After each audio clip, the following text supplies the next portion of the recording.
समरिक संख्या के अंतर्गत हमने कल कुछ सवाल हल किया था। आज और कुछ सवाल हम हल करते हैं।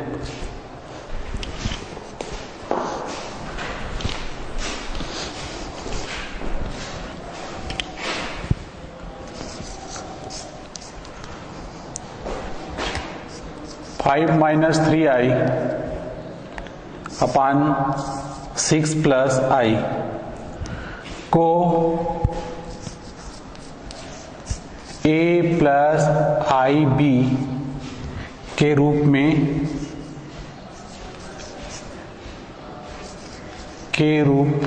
में प्रकट कीजिए।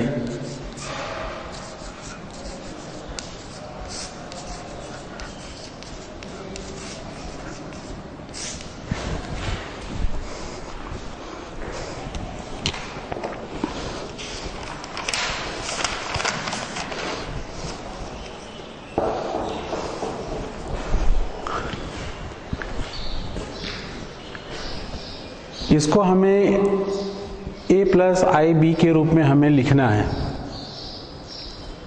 a प्लस आई बी जो कि समरिक संख्या का व्यापक रूप है, इस रूप में हमें लाना है। तो इसको हम कैसे लाएंगे? इसके लिए हम क्या करते हैं, 5 minus 3i upon 6 plus i is equal to 5 minus 3i upon 6 plus i. यहाँ पे हम जो हर का हम संयुग्मी ले लेते हैं। जैसे यहाँ पे देखिए साइन प्लस है, इसका अपोजिट माइनस होगा। तो हम क्या करेंगे, 6 माइनस आई से ऊपर और नीचे गुणा कर देंगे। 6 माइनस आई का ऊपर अंश में और 6 माइनस आई का हर में गुणा कर देंगे, मतलब इसका संयुग्मी लेके हर का। तो ये हो जाएगा हमारा 6 माइनस आई का अंश में गुणा, 6 माइनस आई का हर में गुणा, और ये हमारा हो जाएगा। अभी दोनों को हम इस तरीके से लिख लेते हैं, 5 माइनस 3i 6 माइनस आई अपान 6 प्लस आई इंटू 6 माइनस आई। अब इसको हम आपस में गुणा करेंगे। तो ये देखिए, जिस प्रकार हम बीजी व्यंजक को, बीजी पदों को गुणा करते हैं, उसी प्रकार से इसको हम गुणा करेंगे।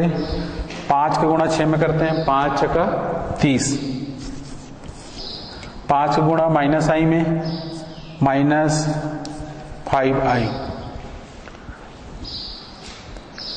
अब हम माइनस 3i का गुणा करेंगे।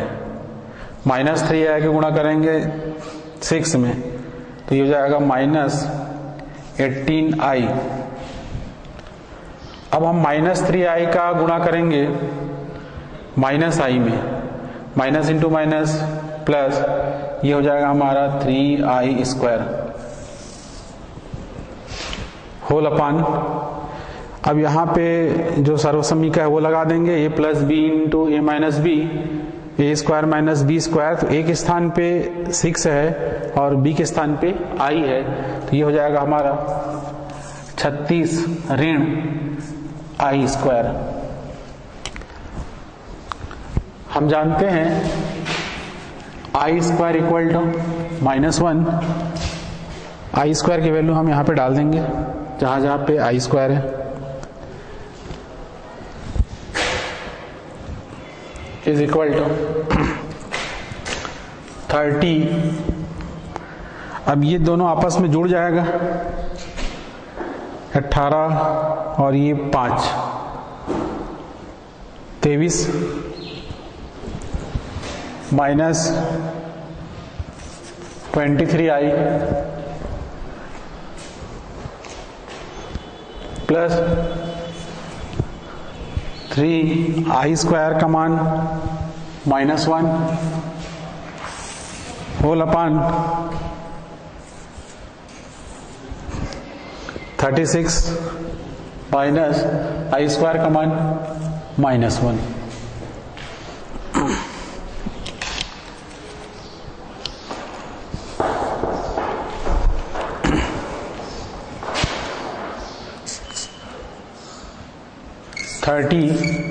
-23i plus into minus minus, ये -3 हो जाएगा।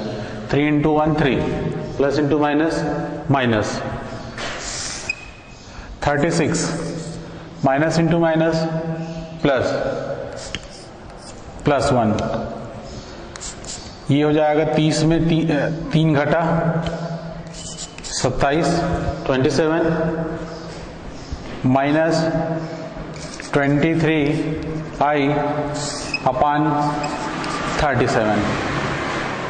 अब इसके बाद हम वास्तविक भाग और अधिकल्पित भाग को अलग अलग कर लेते हैं। ये हो जाएगा हमारा 27 अपान 37 माइनस 23 अपान 37 इंटू आई।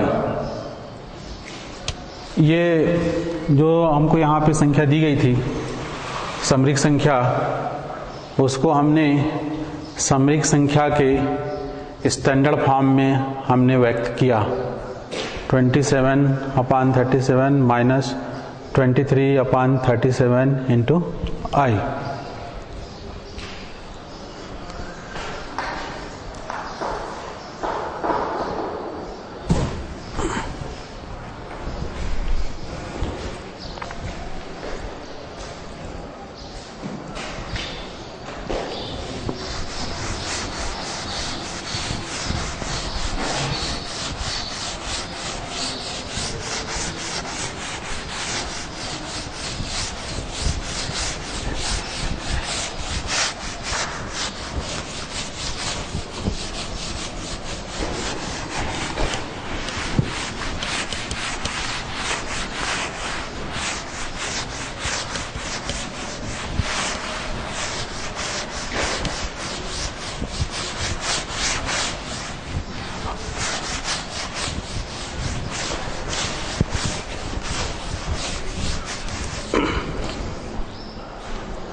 अब हम दूसरा सवाल लेते हैं।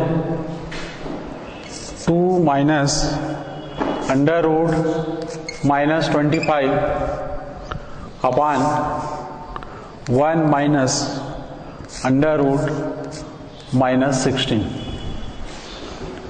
को a प्लस आई बी के रूप में लिखिए। को a प्लस आई बी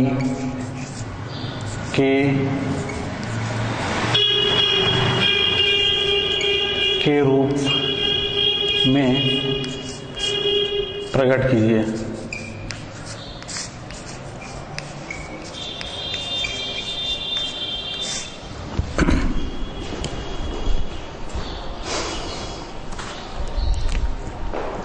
यहाँ पे ये जो प्रश्न है इसमें हमको आई दिख नहीं रहे, लेकिन आई इसमें शामिल है। इसमें हमको पहले इसको थोड़ा हल करना होगा। 2 माइनस अंडर रूट -25 अपान 1 माइनस अंडर रूट -16, इसको हम ऐसा लिख सकते हैं 2 माइनस अंडर रूट 25 इंटू -1, ऐसा हमने लिख दिया। इसको ऐसा लिखा जा सकता है 25 into -1 upon 1 minus under root 16 into -1।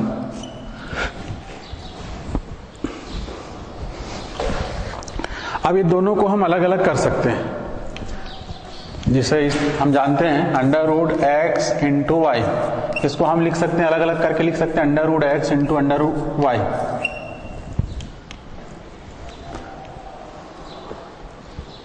उसी प्रकार से इसको हम अलग अलग कर लेते हैं दोनों संख्याओं को, 2 माइनस अंडर रूट 25 और ये हो जाएगा हमारा अंडर रूट -1।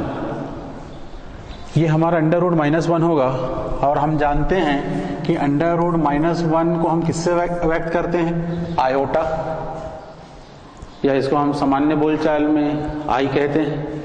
ये हमारा आयोटा है, इसको हम अलग अलग करके लिख सकते हैं under root -1 upon 1 minus under root 16 into under root -1, 2 minus ये 25 का वर्गमूल 5, ये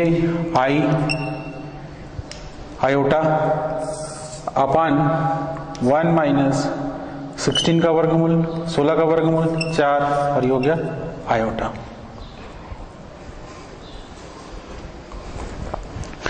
अब इसको हमको a प्लस आई बी के फॉर्म में लिखना है। हमने आई ले आया, इस प्रश्न में हमने आई ले आया। अब इसको हमको a प्लस आई बी के फॉर्म में लिखना है। जैसे कि मैंने पहले सवाल में बताया था, हम क्या करते हैं इसके लिए, जो हर है उसका हम संयुग्मी लेते हैं, मतलब जो अधिकल्पित भाग है उसका चिन्ह को हम बदलते हैं, अपोजिट लेते हैं। माइनस है तो हम क्या लेंगे, प्लस, और उतने ही से हम ऊपर और नीचे गुणा कर देते हैं। ऐसा करने से क्या होता है, ऐसा करने से होता है कि नीचे से आई हट जाता है, नीचे से आई, हर से आई हट जाता है और हमें इस फॉर्म में समरिक संख्या प्राप्त हो जाती है। इसलिए हम इसको ऐसा करते हैं। हम क्या करेंगे, इसका संयुग्मी लेंगे, इसका संयुग्मी हमें क्या मिलेगा, 1 + 4i। उसी से हम ऊपर और नीचे अंश और हर में हम गुणा करेंगे, तो ये हो जाएगा हमारा इज इक्वल टू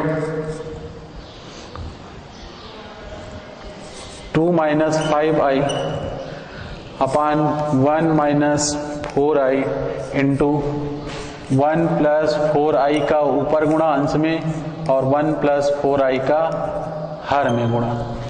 अब जिस तरीके से हम बीजी पदों को गुणा करते हैं उस प्रकार से गुणा करेंगे इसको। ये 2 का इन दोनों पदों में गुणा होगा, फिर ये -5i का इन दोनों पदों में गुणा होगा, तो ये हो जाएगा 2 1 कम 2, 4 2 चौक 8i। अब हम किसका गुणा करेंगे, -5i का गुणा करेंगे, -5i का गुणा करेंगे, हम किस में गुणा करेंगे, 1 में, तो -5i और ये -5i पे गुणा होगा 4i में, तो 5 चौक 20 और ये माइनस इंटू प्लस -20i²।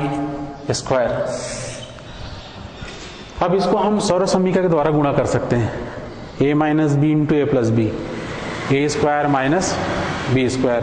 तो ये a के स्थान पे 1 है और b के स्थान पे 4i, तो ये हो जाएगा 1² 1 माइनस 4i²।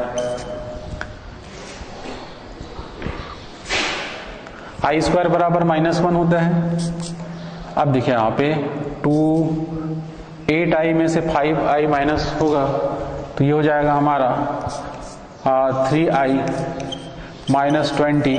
i² का मान क्या होता है, -1 होल अपान पूरे का बटा 1 माइनस, ये हो जाएगा 4 का वर्ग 16, 4 का वर्ग 16 और ये i वर्ग बराबर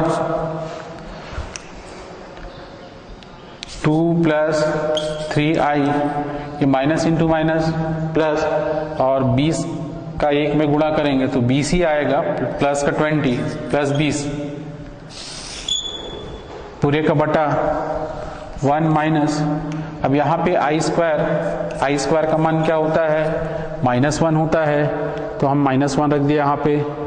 और ये 20 और 2 22 धन 3i बटा, और ये हो जाएगा हमारा 1 ऋण गुणा ऋण धन हो जाएगा, 16 का 1 में गुणा करेंगे तो 16 आ जाएगा ये। और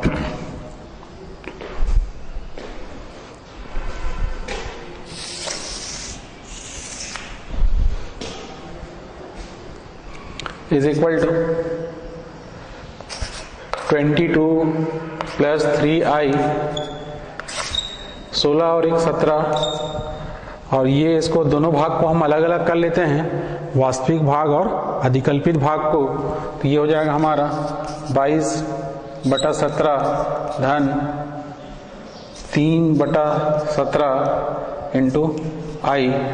ये जो हो गया हमारा आंसर। ये जो दी गई समरिक संख्या को हमने a प्लस आई बी के रूप में हमने लिखा इसको।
अगला प्रश्न लेते हैं हम। 1 माइनस आई अपान 1 प्लस आई का संयुग्मी ज्ञात कीजिए। का संयुग्मी ज्ञात कीजिए। का संयुग्मी ज्ञात कीजिए।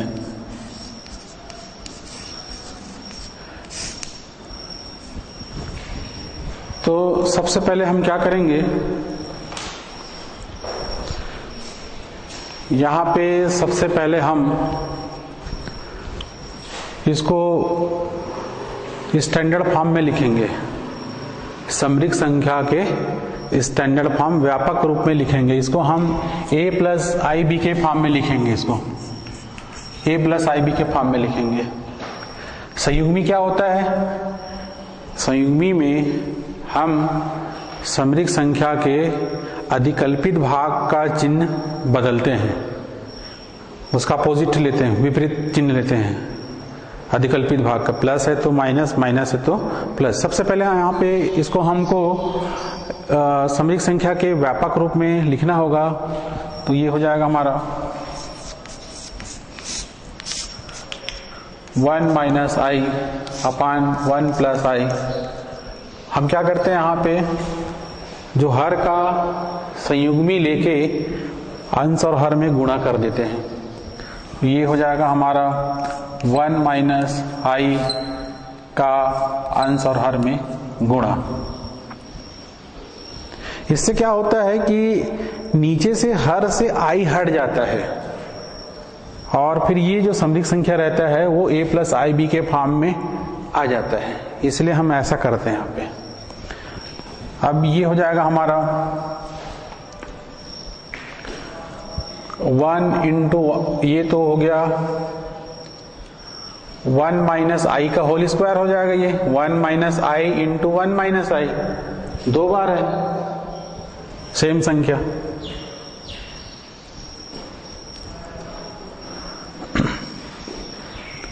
तो ये हो जाएगा 1 माइनस आई होल स्क्वायर, ये a plus B into A minus B, A square minus B square, 1 minus I square, एक का वर्ग 1 होगा। अब इसको हम ओपन करेंगे, इसको प्रसार करेंगे, 1 ऋण 2i प्लस आई स्क्वायर, ए माइनस बी होल स्क्वायर से इसको हमने प्रसार कर दिया। 1 माइनस आई स्क्वायर माइनस 1, और ये हमें मिलेगा 1 minus 2i i square minus 1, 1 minus into minus plus plus 1, और ये हो जाएगा 1 minus 2i plus into minus minus minus 1, 1 plus 1 2, और ये माइनस 1 प्लस 1 कैंसिल हो जाएगा, माइनस 2i अपान 2, ये 2 से 2 कैंसिल हो जाएगा, तो हमें मिलेगा यहाँ पे माइनस आई।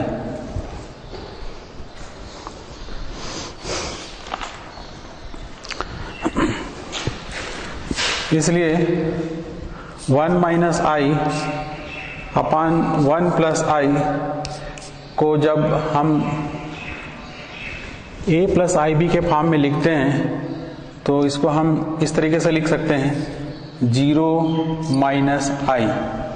अब इसका हमें संयुग्मी लेना है, तो हम जानते हैं कि संयुग्मी में हम अधिकल्पित भाग का चिन्ह बदलते हैं, तो संयुग्मी हो जाएगा इसका संयुग्मी 0 प्लस आई। अब ये हो जाएगा 0 प्लस आई मतलब आई, ये इसका आंसर होगा।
अभी हमने समरिक संख्याओं से संबंधित कुछ सवाल हल किए। अब इसके बाद हमारा जो अगला टॉपिक है समरिक संख्याओं का ज्यामितीय निरूपण या आर्गन चित्र।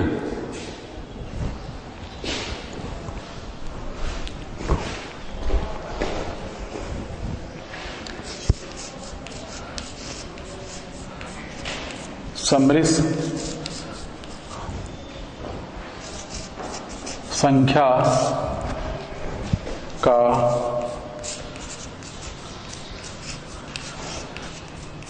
ज्यामितीय निरूपण।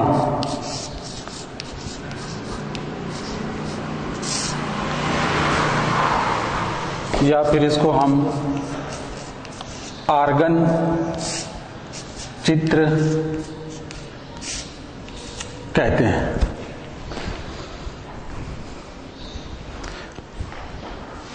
हमने समरिक संख्या को क्रमित युग्म के रूप में लिखा था, पेयर के रूप में। यहां पे हम क्या करेंगे, यहां पे हम समरिक संख्याओं का हम ज्यामितीय निरूपण या फिर आर्गन चित्र के बारे में हम अध्ययन करेंगे। कहने का मतलब समरिक संख्या को हम रेखा चित्र के द्वारा उसको हम दर्शाएंगे। हम मान लेते हैं कि हमारे पास कोई एक समरिक संख्या है a प्लस IB। उसके लिए हमने बिंदु लिया है P। अब हम इसका क्रमित युग्म लेते हैं, तो इसका क्रमित युग्म क्या होगा, इसका क्रमित युग्म होगा AB। A इसका वास्तविक भाग और B इसका अधिकल्पित भाग। तो सबसे पहले हम क्या करते हैं, सबसे पहले हम यहां पे हम पहले आड़ी लाइन लेते हैं, एक आड़ी लाइन लेते हैं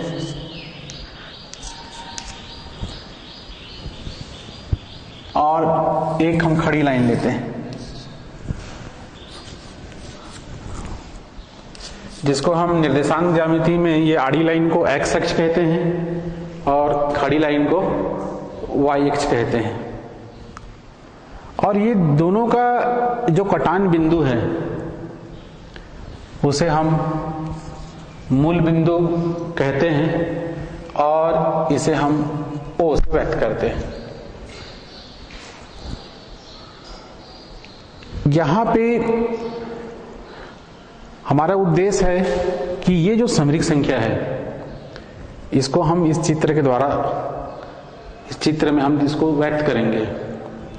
तो ये जो अक्ष है, ये जो निर्देशांक ज्यामिति में इसको हम x अक्ष के नाम से जानते हैं, यहाँ पे इस अक्ष को हम वास्तविक अक्ष कहेंगे, इसको हम वास्तविक अक्ष कहेंगे। ये वास्तविक अक्ष है, वास्तविक अक्ष होगा। और ये जो अक्ष है ये हमारा कहलाएगा अधिकल्पित,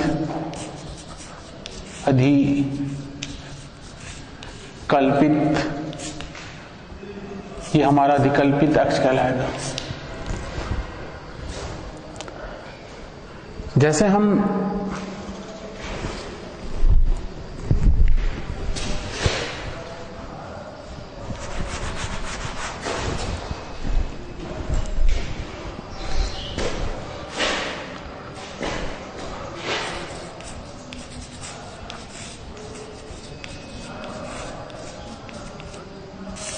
अधिकल्पित अक्ष, ये हमारा वास्तविक अक्ष।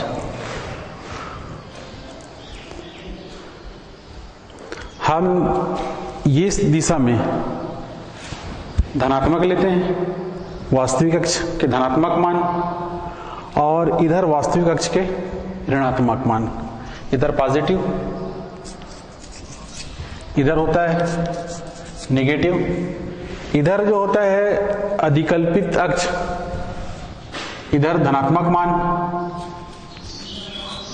और इधर होता है ऋणात्मक मान होता है।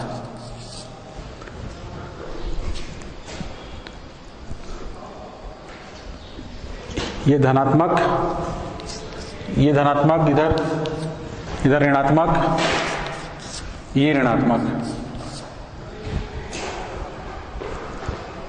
हमारे पास ये समरिक संख्या है a प्लस IB। यहाँ पे हम देख रहे हैं कि ये जो दोनों धनात्मक है, वास्तविक भाग भी धनात्मक है और अधिकल्पित भाग भी धनात्मक है। तो ये जो चतुर्थांश है यहाँ पे ये दोनों धनात्मक होते हैं, वास्तविक भाग और अधिकल्पित भाग यहाँ पे धनात्मक होते हैं, प्लस प्लस। पहले हम वास्तविक भाग को लिखते हैं, उसके पश्चात अधिकल्पित भाग को। इसमें क्या होगा, इसमें होगा हमारा जो अधिकल्पित भाग होगा, सॉरी यहाँ पे हमारा जो वास्तविक भाग होगा वो ऋणात्मक होगा और जो अधिकल्पित भाग वो धनात्मक होगा। यहाँ पे हमारा जो वास्तविक भाग और अधिकल्पित भाग दोनों ऋणात्मक होंगे, यहाँ पे ये दोनों ऋणात्मक होंगे। यहाँ पे वास्तविक भाग हमारा धनात्मक होगा और जो अधिकल्पित भाग है वो ऋणात्मक होगा। ये हमारा हो गया पहला चतुर्थांश, ये दूसरा, ये तीसरा और ये चौथा। अब देखिए ये हमारा ये दोनों यहाँ पे जो दोनों भाग हैं वास्तविक और अधिकल्पित, ये दोनों धनात्मक हैं, तो ये इसको हम यहाँ पे लेते हैं, इस चतुर्थांश में लेते हैं। हम मान लेते हैं कि ये हमारा जो ये जो है किसको व्यक्त कर रहा है, वास्तविक भाग को। ये समरिक संख्या जो है इसको हम बिंदु P के द्वारा हम व्यक्त करते हैं। किसके द्वारा व्यक्त किया जाता है, बिंदु P के द्वारा हम इसको व्यक्त कर रहे हैं। अब हम ये कहते हैं कि ये जो हमारा ये समरिक संख्या है, ये समरिक संख्या जो है ये वास्तविक अक्ष में a दूरी पर है। वास्तविक अक्ष में कितनी दूरी पर है, a दूरी पर है। और अधिकल्पित अक्ष के अनुदिश ये कितनी दूरी पे है, b दूरी पे है। ये समरिक संख्या की स्थिति को बता रहा है, ये उसको पोजीशन को बता रहा है कि ये हमारी जो समरिक संख्या है वास्तविक अक्ष में a दूरी पे है और अधिकल्पित अक्ष की अनुदिश b दूरी पे है। और ये p को जब हम a से जोड़ते हैं, p क्या चीज है, समरिक संख्या की स्थिति है। अब जब हम p को a से जोड़ते हैं, यहां पे इसको हम m ले लेते हैं, इस पॉइंट को m से व्यक्त करते हैं। ये समरिक संख्या, ये जो बिंदु है P से O की जो दूरी है इसको हम R से व्यक्त करते हैं, स्मॉल r से। समरिक संख्या की मूल बिंदु से, समरिक संख्या की मूल बिंदु से दूरी, उसी दूरी को हम मापांक कहते हैं। और हम जानते हैं कि जो दूरी होता है वो हमेशा धनात्मक होता है। दूरी हमेशा क्या होता है, धनात्मक होता है। तो ये सदैव क्या होगा, धनात्मक होगा। और ये जो रेखा OP है, ये वामावर्त दिशा में, एंटी क्लॉकवाइज डायरेक्शन में ये थीटा कोण बना रहा है। किससे थीटा कोण बना रहे हैं, एक्स अक्ष से, सॉरी वास्तविक अक्ष से। इसको हम वैसे निर्देशांक ज्यामिति में एक्स अक्ष के नाम से जानते हैं, लेकिन यहाँ पे इसको हम वास्तविक अक्ष कहते हैं।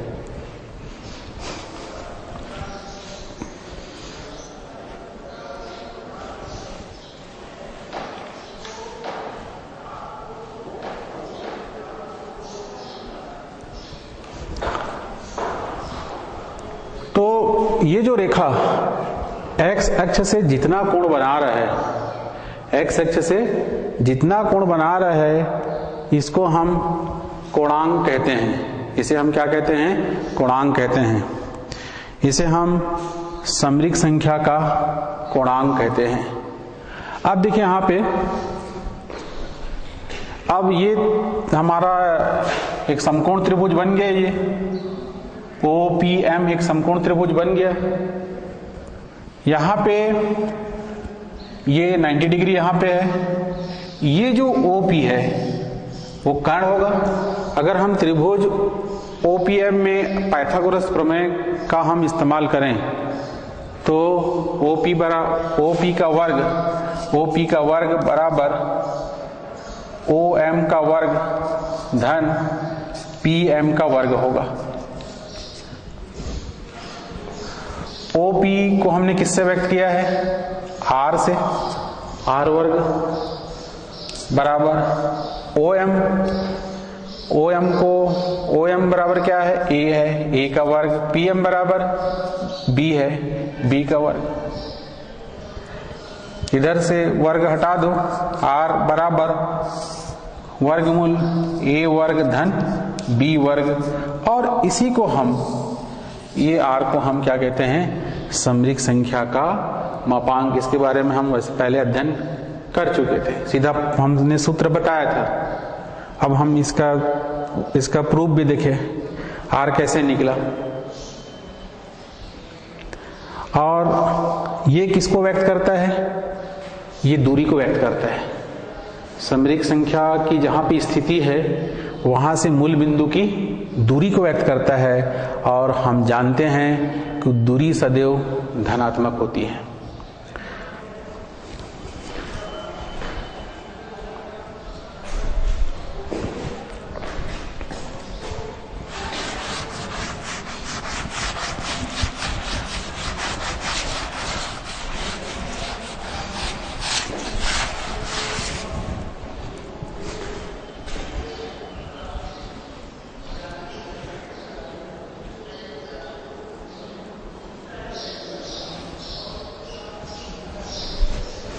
कोणांक,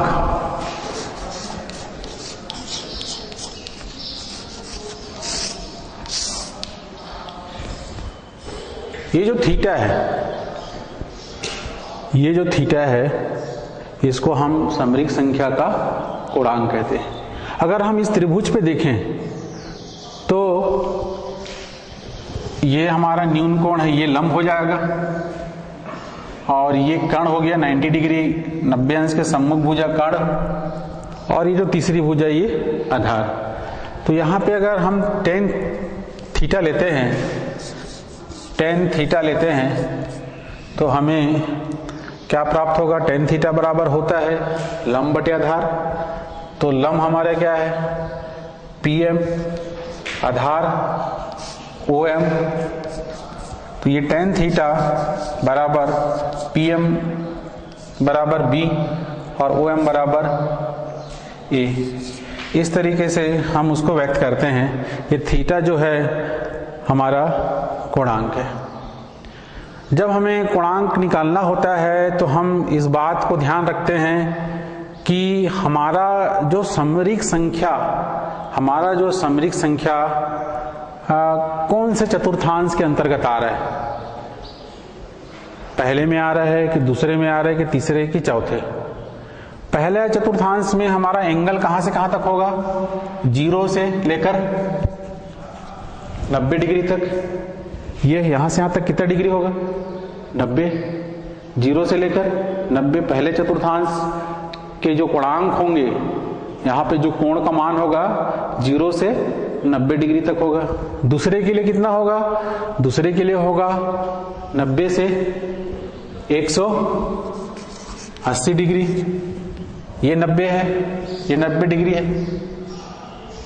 अगर कोई समरिक संख्या दूसरे चतुर्थांश में है तो उसका जो कोणांक होगा वो 90 डिग्री से लेकर 180 डिग्री तक होगा। और अगर हमारा समरिक संख्या अगर तीसरे चतुर्थांश में है तो ये हो जाएगा 180 से लेकर 270 तक। और चौथे में 270 से लेकर 360 तक, 360 डिग्री तक।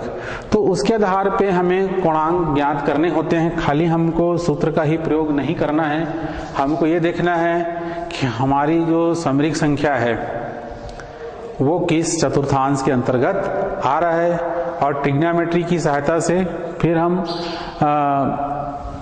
इसका सही कोणांक का हम निर्धारण करते हैं। और ये जो डायग्राम है इसको हम आर्गन चित्र के नाम से भी जानते हैं, या इसे हम इसको हम आर्गंड समतल भी कहते हैं, आर्गंड समतल, अंग्रेजी में आर्गंड प्लेन, या इसको हम समरिस समतल के नाम से भी इसको हम जानते हैं। तो ये हो गया हमारा, अभी हमने अध्ययन किया समरिक संख्याओं का ज्यामितीय निरूपण। ये समरिक संख्या को व्यक्त कर रहे हैं। यहाँ पे हम देखते हैं कि हमारा जो समरिक संख्या का जो वास्तविक भाग है उसका मान कितना है, a है, मतलब मूल बिंदु से हमारा समरिक संख्या a दूरी पर स्थित है। मूल बिंदु से कितनी दूरी पर, वास्तविक अक्ष में a दूरी पर स्थित है। और अधिकल्पित अक्ष के अनुदिश कितनी दूरी पे है, b दूरी पर है। कितनी दूरी पर है, b दूरी पर। जैसे आप लोग कक्षा हमने 9वीं में पढ़ा है ग्राफ प्लॉट करने का, उसी की तरह ये है। इधर वास्तविक अक्ष का मान और इधर अधिकल्पित अक्ष का मान। तो ये हमारा हो गया समरिक संख्या का ज्यामितीय निरूपण के अंतर्गत हमने अध्ययन किया। मापांक इसमें हमने बताया आपको, मापांक क्या होता है। हमने कोणांक का भी अध्ययन किया, और कोणांक जब हम ज्ञात करते हैं उस समय हमें इस बात का भी ध्यान रखना होता है कि हमारा समरिक संख्या किस चतुर्थांश के अंतर्गत आ रहा है। और ये भी ध्यान रखना पड़ता है कि कहाँ पे कौन सी, इनका चिन्ह कहाँ कहाँ पे, कौन कहाँ पे प्लस है, कौन कहाँ पे माइनस, ये भी ध्यान रखना पड़ता है। तो यहाँ पे हम देख रहे हैं कि पहले में दोनों प्लस होते हैं, दूसरे में माइनस प्लस। पहले उसको लिखा जाता है, पहले हम किसको लिखते हैं, पहले वास्तविक भाग को लिखते हैं, फिर अधिकल्पित। तीसरे में दोनों माइनस, और चौथे में ये प्लस और माइनस, पहले वास्तविक भाग धनात्मक, अधिकल्पित भाग ऋणात्मक होता है, और मापांक सदैव धनात्मक होता है। और इसी के साथ आज का हमारा यह कक्षा समाप्त होता है। आप सभी को धन्यवाद।